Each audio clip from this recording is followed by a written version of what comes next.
Alamin naman natin ang mga kaganapan sa mundo ng international sports scene sa report ni teammate Justin Ilano.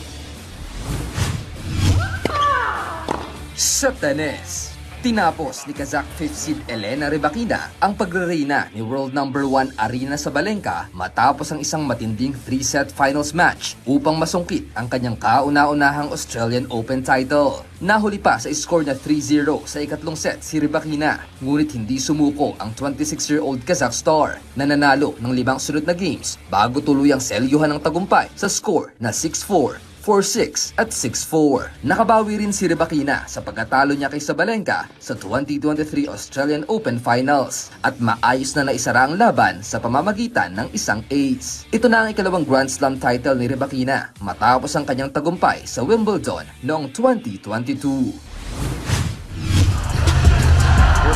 Sa balitang basketball naman, sinuspende ng NBA ng 25 games si Paul George ng Philadelphia 76ers matapos lumabag sa mga alituntunin ng liga kaugnay ng anti-drug program. Hindi na inilahad ng liga ang detalye ng paglabag o ang uri ng ipinagbabawal na substance na sangkot sa kaso. Ayon sa collective bargaining agreement ng NBA at ng National Basketball Players Association, ang 25-game suspension ay itinuturing na unang paglabag. Sinimulan ni George ang kanyang suspension noong Sabado sa araw na hinarap ng Philadelphia ang New Orleans. Dahil sa suspensyon, mawawalan si George ng tinatayang $11.7 million mula sa kanyang $51.7 million salary o halos $470,000 bawat laro. Bahagi ng halagang ito ay ituturing na tax credit na maglalagay sa 76ers ng humigit kumulang $1.3 million na lampas sa luxury tax line. Inaasahang maaaring makabalik sa aksyon si George sa March 25 kapag hinarap ng Philadelphia ang Chicago na may natitirang humigit kumulang na 10 regular season games.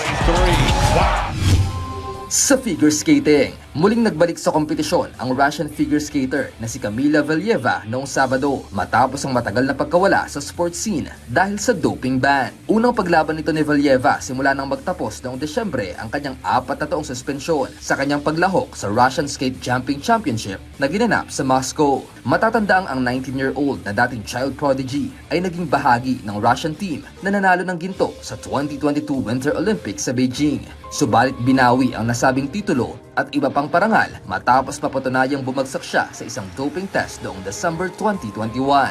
Hindi pa makakabalik sa Olympics si Valieva hanggang 2030 Winter Games dahil hindi siya nakasali sa mga qualifiers para sa 2026 Winter Olympics sa Italy. Justin Ilano para sa Pambansang TV sa Bagong Pilipinas.